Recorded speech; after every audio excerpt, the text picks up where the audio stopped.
안녕하십니까, 송영대입니다. 오늘은 지난 시간에 이어 인간으로 오신 상제님의 존후와 성취에 대해 좀 더 자세히 알아보겠습니다. 인간으로 오신 상제님의 존후는 증산이십니다.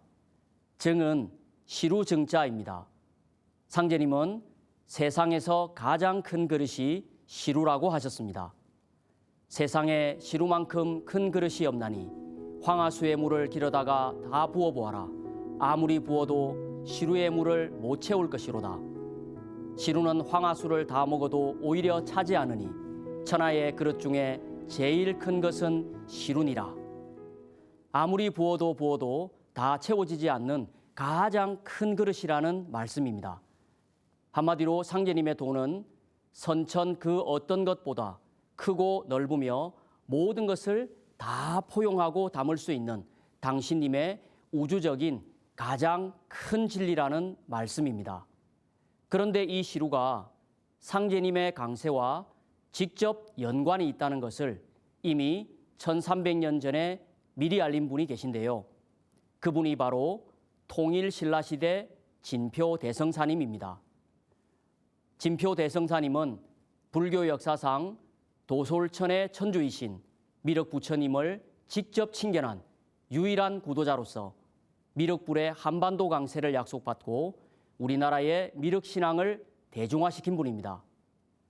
진표대성사님은 밑없는 시루를 걸어놓고 그 위에 불상을 세우라는 미륵불의 계시를 받고 시루 위에 미륵금상을 세워 금산사 미륵전을 완공합니다. 여기서 밑없는 시루를 걸라는 계시는 앞으로 미륵님이 시루를 바탕으로 한 증산이란 도호로 강세하실 것을 은밀한 비유로 알려주신 것입니다. 지금도 금산사 미륵전에 가보면 여전히 미륵금상 아래에 시루 모양의 철 수미좌를 확인할 수 있습니다. 그래서 증산상제님은 진표는 나와 큰 인연이 있느니라고 하셨습니다. 상제님이 탄강하신 갱망리의 주산 시루산도 한자로는 증산입니다. 그래서 그럴까요? 상제님이 오시는 땅인 우리나라 지명에는 유달리 시루와 관련된 이름이 많습니다. 대전의 주산인 보문산의 주봉은 시루봉입니다. 서울시 은평구의 증산동, 양산의 증산역, 그 외에도 증산골, 증산리 등이 있고 시루골, 시루교, 시루군, 시루논도 있습니다. 백두산의 다른 이름도 시루산입니다. 부산의 지명도 부산 좌천동에 있는 시루산에서 연관이 되었다는 설이 전해집니다. 하느님이 우리나라로 오신다는 놀라운 소식을 알았기에 아마 이 땅 곳곳에 미리 새기며 요즘 말로 미리 찜을 해두었던 것은 아닐까요? 또 상제님께서는 많은 성시 중 강시로 오신 이유를 이렇게 밝혀주셨습니다. 세상의 성으로 풍가가 먼저 났으나 전하여 오지 못하고 다만 사람의 몸에 들어 채상의 칭호로 쓰이게 되어 풍신, 풍채, 풍골 등으로 일컫게 되었을 뿐이요 그 다음에 강가가 났나니 강가가 곧 성의 원시라. 그러므로 이제 개벽시대를 당하여 원시로 반본하는 고로 강가가 이를 맡게 되었느니라. 강시는 현존하는 인류 최초의 성시입니다. 본래 인류 최초의 성시는 태오복기시를 시조로 하는 풍시인데 풍시는 15대 만에 대가 끊기고 말았습니다. 그 다음으로 나온 성시가 강시인데 현존하는 시원성시가 되었습니다. 증산상제님은 이렇게 원시 반본의 정신에 따라 뿌리 성시인 강시로 오신 것입니다. 이렇듯 인간으로 오신 상제님은 뿌리를 밝혀주시고 뿌리를 찾아 돌아가는 가을의 절대 정신인 원시 반본의 이치에 따라서 오신 것입니다. 그럼 상제님은 왜 신민년에 강세하셨을까요? 상제님은 아무 때나 지상에 오시는 것이 아닙니다.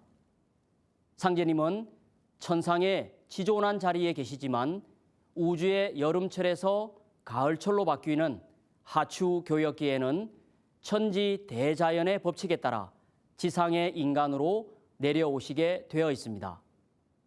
대통령도 나라를 대표할 중요한 일정이나 국가적 재난 현장에는 꼭 직접 나서시는 것처럼 우주 통치자이신 상제님이 지상에 인간으로 내려오시는 우주적인 시간대가 있습니다.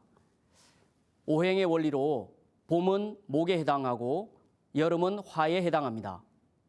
가을은 금, 겨울은 수, 중앙은 토에 해당합니다.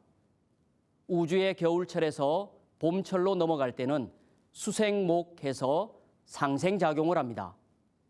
우주의 봄철에서 여름철로 넘어갈 때도 목생화해서 상생작용을 합니다.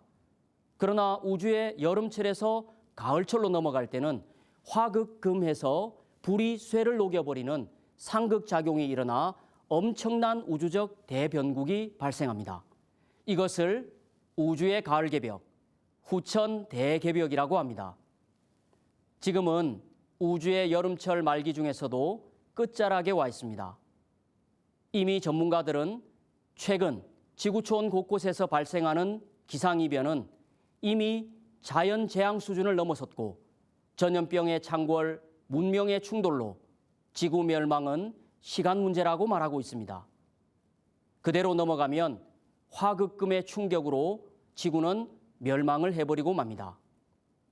이를 극복하고 해결해 주시기 위해 우주의 여름과 가을이 바뀌는 하추 교역기에는 반드시 우주의 중심 토자리에 계신 상제님께서 인간으로 오셔서 화생토, 토생금의 원리로 생명의 다리를 놓아주십니다.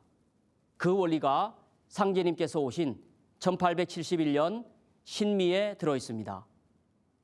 십천간에서 신은 가을의 결실을 의미하고 12지지의 미는 화극금하는 우주의 대변국을 화생토, 토생금으로 중재해주는 신미토를 나타냅니다. 그러므로 우주의 통치자 상제님이 인류 구원을 위해 지상에 오실 때는 반드시 신미생으로 오시게 되어 있습니다. 이 부분은 앞으로 우주관 공부에서 좀 더 자세히 배우실 수 있습니다. 그럼 상제님은 지구상 그 많은 나라 중에 왜 이 땅 한반도로 오셨을까요?